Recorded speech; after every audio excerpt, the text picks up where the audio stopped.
My name's Guy Kestevan. I've been a professional mountain bike and kit tester for over 27 years. And today, I'm up in the woods and the crags on Santa Cruz's Heckler SL Model S. So this Fazua Ride 60 motor, you've got three basic modes. You've got river, flow and rocket, I think it is. Whee! And up to 60 Newton meters of torque at your disposal. But it's a really nice kind of predictive, easily controlled motor. Actually not ridden it for a while. Straight up onto the sort of little trails you climb. No issues.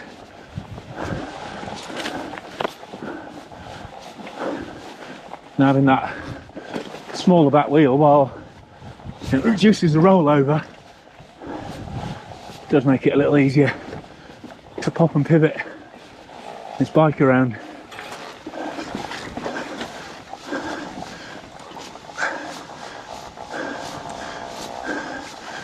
And in terms of weight, it's a lot lighter than the full fat Heckler. This S model with a carbon C frame in a large. I weighed it at just under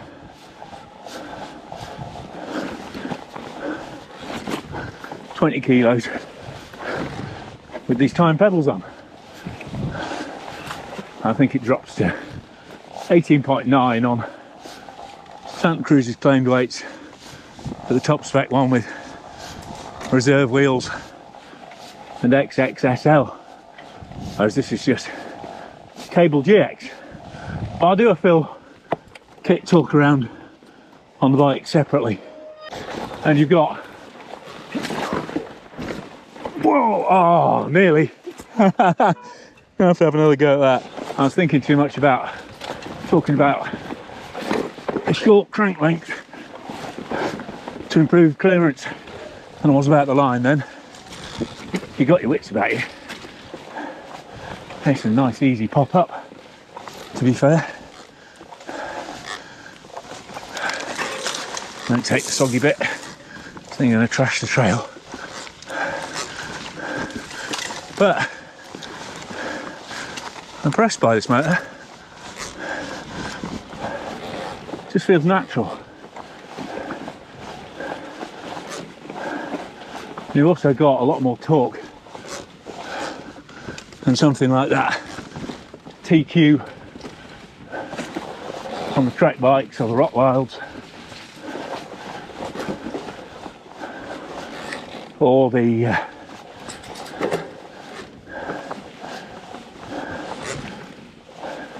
Evo SL motor. And Evo SL isn't far off, that is 50 Newton meters, whereas this is 60, but that TQ is meant to be 50 as well, but it always feels more underpowered than that. It loves to lift its nose. It's always an enthusiastic way to be a bike. But this is definitely a more vocal motor than either of those units. I'd say it's noisier than the Bosch SX2, which is the nearest equivalent on power. And then while we're talking electric specs, you've got 630 watt hour motor in the down tube. Nothing crazy about the weight placement or how it's positioned, and it's locked in place, so if you want a bike where you can remove the battery for whatever reason, traveling or charging indoors, this is not your bike. but it does mean they can keep a nice, tight, light carbon frame wrapped around it. It means it's a bit better weather sealed and less likely to rattle itself loose, suffer connectivity issues. The only really reliability issues I've heard, apart from Olly, who I'm riding with today, who had a Duff motor first time out, is with the little mode controller on the bars, which is beautifully situated and it's really good to use. Just flick it up and down when you come, but it's a little flimsy. You know what, 20 kilos is still more to move over log piles than a Bronson with no engine in it. Like I say, it's definitely not full fat kind of back braking. And it also just means the bike is a lot more manoeuvrable through little clinch points like that. I have to say, a lot of the VPP bikes I've ridden recently have felt, if anything, a bit over firm. 5010 and the tall boy, but there's enough unsprung smoothness on this to make it feel really plush, so it's easy to drop it into those turns. And this is a classic section for seeing how manoeuvrable a bike is or not. I have to say, handle that pretty nicely. Big fan of this RockShox Select Spec suspension. Really is super plush. Doesn't have the adjustability of alternate, but it just seems like the default settings are absolutely spot on. And having that max grip tyre on the front means you can properly bury the nose in, and then that little mullet back end flicks around beautifully. And while it definitely cuts into rolling speed and therefore range, you're going to be really glad of that max grip front tyre on the front here. Big 2.5 29, and then you've got quite a small little 2.4 on the back, so again I'm glad it's at least XO plus. That's a decent balance of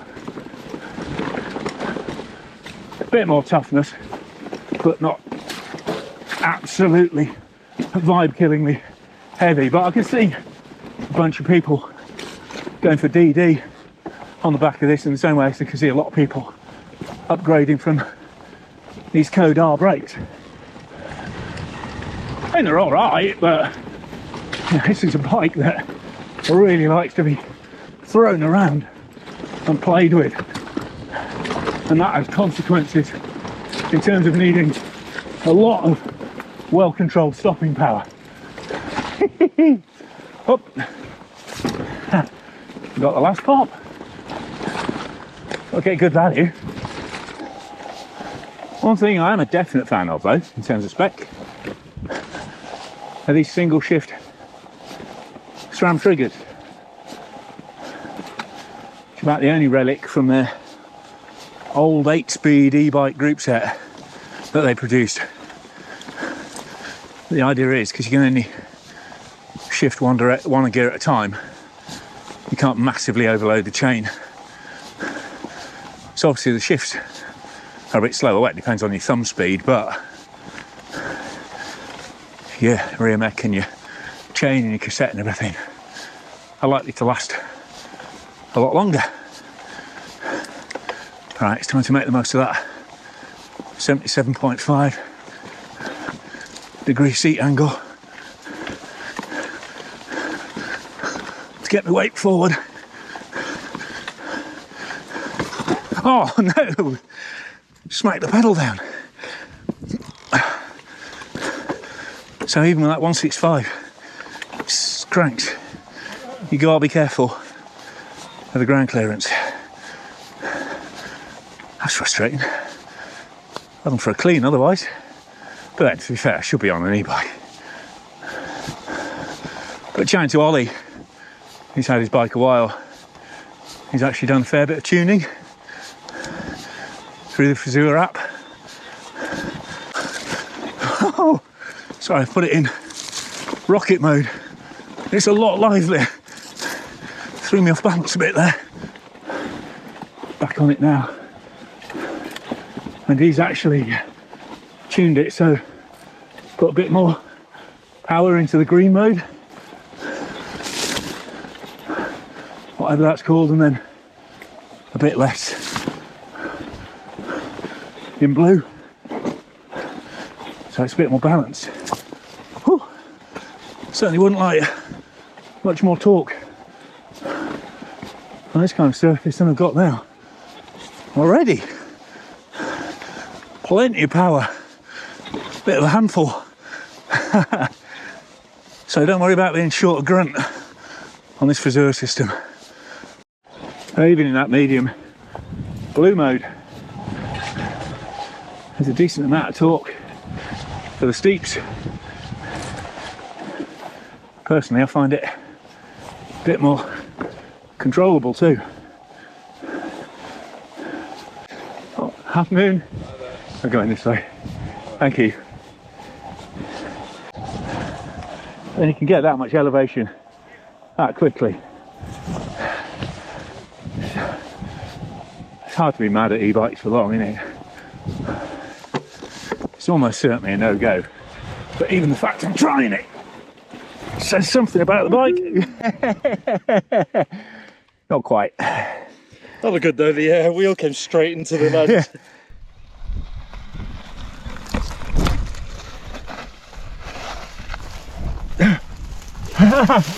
New trail. Oh, not quite the line I'd wanted, but we're up. Phew. And these trails up here, exactly why I picked this spot for the video, because I knew it should really reward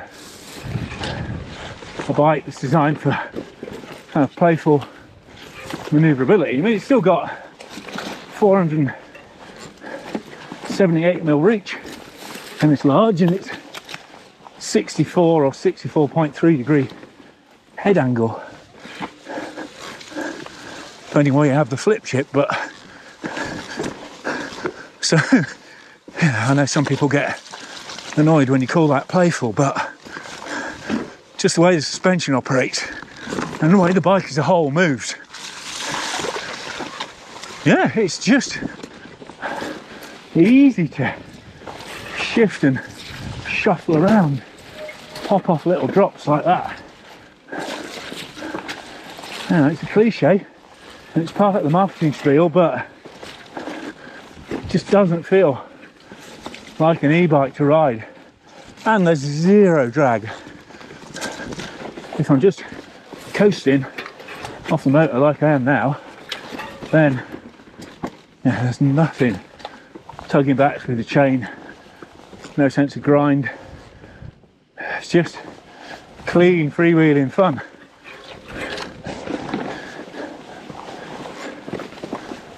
And because there's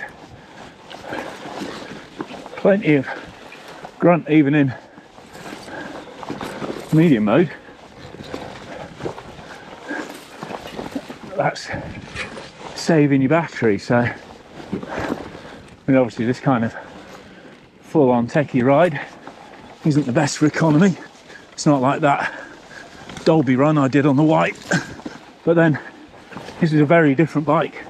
So that white, although they're both theoretically lightweight e-bikes, that's very much, you know, XC tyres, XC suspension, maximum distance and efficiency. Whereas this is more like that white E-Like 150. There's more of an emphasis on the fun side of playing in the woods. So you've got that extra travel, but more importantly, you've got extra grip and a piggyback shock for maximum damping control. So, you know, it's basically a motorised Bronson. Behind the scenes with Guy Kesteven. And then that 160mm of travel, smoothly delivered, courtesy of rock shots, adds in with that stability in that length to really help over sections like that. Need more of a run in than that. Sorry. That's okay. I mean, I'm sat in the prime spot, aren't I? Slippery. King and country. It's this mud as soon as I let go, I'm in it. Yeah. Right. Yeah, it's just sliding to me. Should I just give you a push to get you in the right direction? There we go, we're in.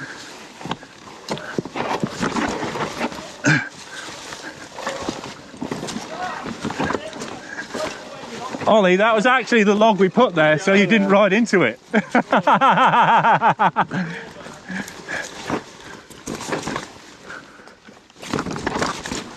Whee! Woo! Yes!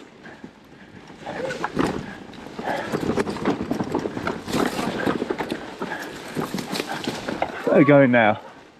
There we go. Hey!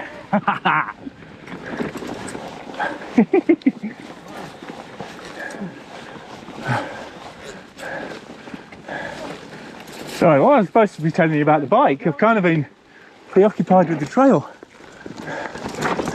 I think it's kind of been doing its own talking at this point, hasn't it?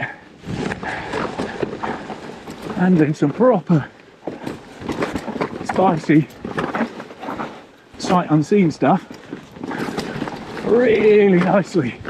Boom!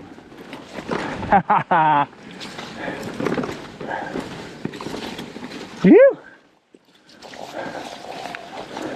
Oh yeah, I genuinely forgot an electric motor was going to kick in then and help me out with the pedalling. That sounds like an absolute hype move, but you really do forget this bike has a motor on it.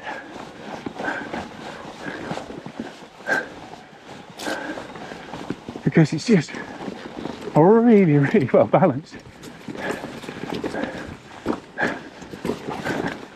Even with 630 watt hours of lithium ion fun in its belly. We're not going straight up it, are we? Oh, I'm not, no. And if you've got the cojones like Mr. Foster, it's a bike you can properly send off stuff.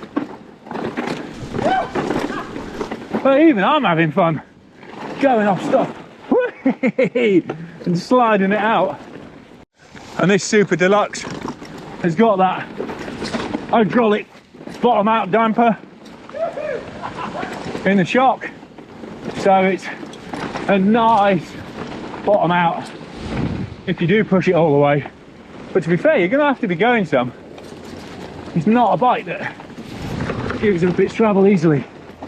And obviously, everything is a compromise. And that VPP, that smaller rear wheel, doesn't roll over sort of square edge step-ups, as well as a more neutral suspension system with a 29er back wheel. So you occasionally get a bit of a thump. So you need to be careful you don't stall out when that happens. But you're getting a great sort of sense of pedal connection through the linkage, because you are getting that little bit of chain growth still. So you can feather that power when you need to. Come on. Oh, oh, so near.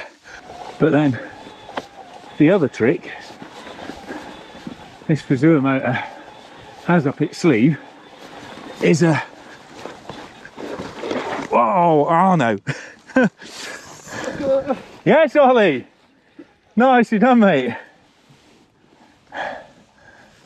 What I was going to say is the other trick this Fazua motor has up its sleeve is a extra power setting whereby just hold that throttle forwards, you get 12 seconds of absolute maximum boost to get you up the super steep climbing pitches.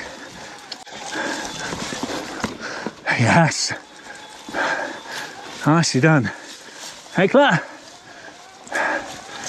we're back at the top again, ready for some more mid-travel MX mirth. Up, brap. No junior kickstart for me today. Yes, blue mode for the win. I do find it's a little bit easy to handle, obviously putting more work in, but I can handle that. It's the popping front wheel that gets me every time in rocket mode. So literally going with the flow, or is it river?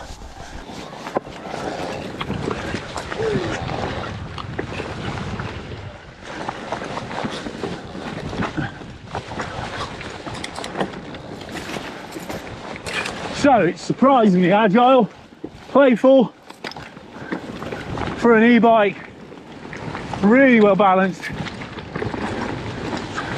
in terms of having that stability for the steeps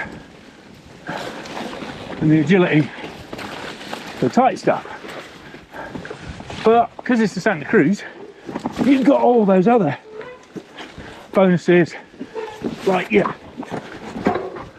lifetime frame warranty and wheel warranty if you go with the reserves. On the posher models, you've got as used serviceable lifetime warranty, pivot bearings.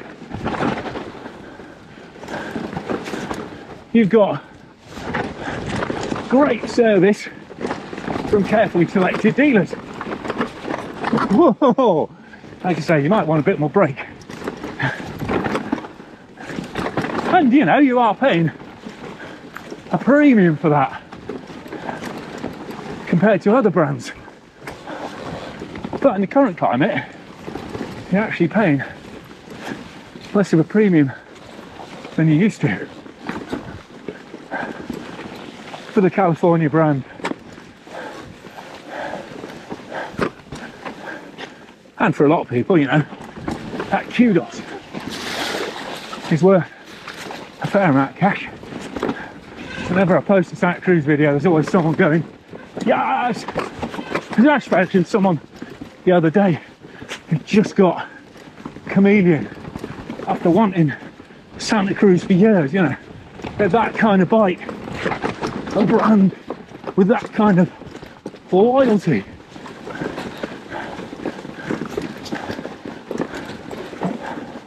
So you got to factor that in to the fact, you know, it's a really awesome riding bike. To be honest, I thought I was over e-bikes.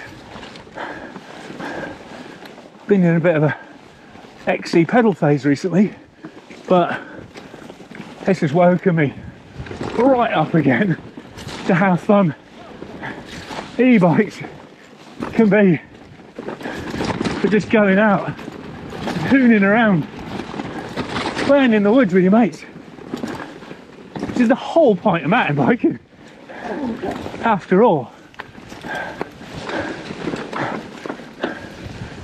And this is a brilliant bike for doing it on. And I have to say, like I say, I'll do a proper tech spec when the bike's clean. You can get a proper look at it, but this S model Seems like a real sweet spot in terms of components.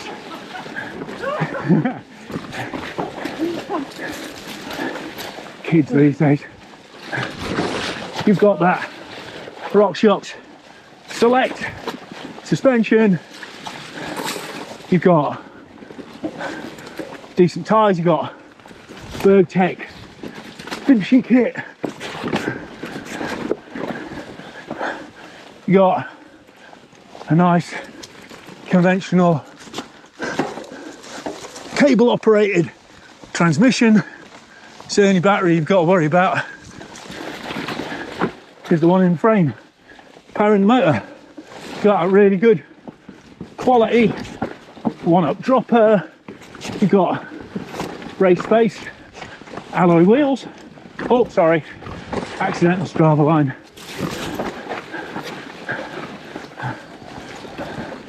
Do the drop here to make up for it. Hey! That make the crud fender slap a bit. It's always a good sign that you're hitting stuff hard. Oh, it's just a dry, just drop and pop off stuff though. Especially knowing, I mean, we've only still got, what's this, 3 runs of the hill? Still got 4/5 of the battery left. I think Olly's down to 3 bars, but he's been using rocket more than I have,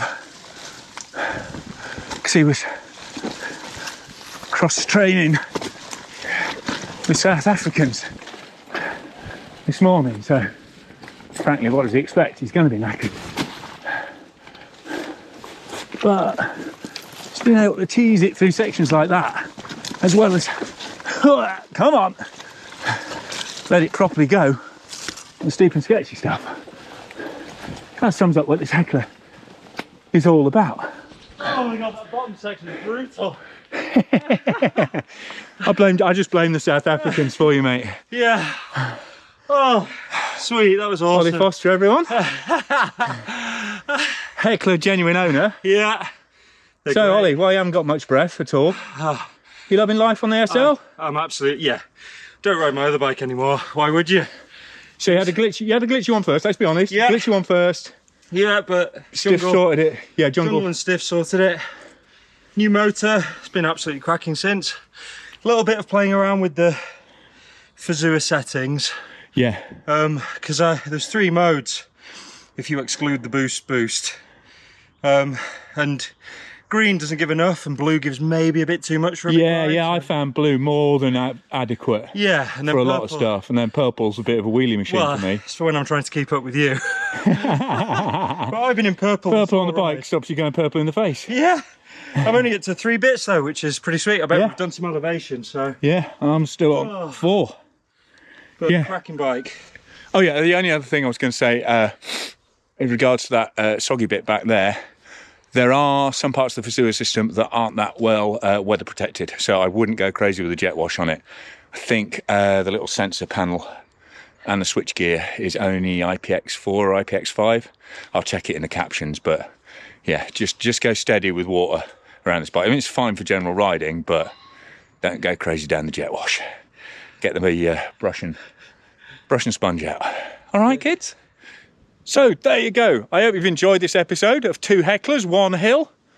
I've certainly had an absolute blast with Olly filming it, and like Olly says, it's just such a fun bike. You know, you can keep that front end nailed on, and then the back end literally is just having a party out back. It is the ultimate kind of MX mullet cliche bike, and because you've got that Fazua motor in there, you can really amp up on the runs or just get maximum runs out of your time on the hill. So massive thanks to Olly for riding with me today and doing some of the camera work and filming me at the moment, the little swine. Thanks to Santa Cruz for lending me the bike for test. Thanks to my, like I say, regular channel sponsors. I'll list them at the end. Thanks to my Patreon subscribers who pledge a small monthly amount, and they get early, exclusive and behind the scenes edits as a thank you for that, and they get those ad free. So if you really like what I'm doing on the channel, please consider supporting me on a monthly basis via Patreon for not much more than a cup of tea and a biscuit. But if you can't afford to do that, subscribe, click for notifications, give us a thumbs up, like, tell your mates about it, and because spreading the word and recommending the channel is the best way for it to grow. But for now, I've been Guy Kestevan with Ollie Foster on a pair of purple hill eaters, 2 Santa Cruz Heckler SLs.